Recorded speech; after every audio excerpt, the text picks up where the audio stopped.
Prime Minister Narendra Modi today distributed over 71,000 appointment letters to newly inducted recruits through video conferencing at 45 locations across the country.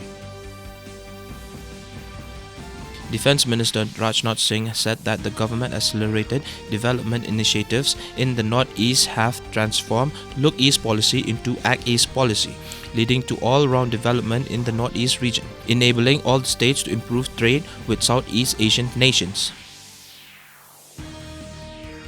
6 persons were killed in a firing incident that took place at the border village of Mukro on the Mukayao constituency in West Jaintia Hills district on Tuesday morning, reports stated. Following the incident at Mukro, the government today convened a meeting with different NGOs and Rangbashnals.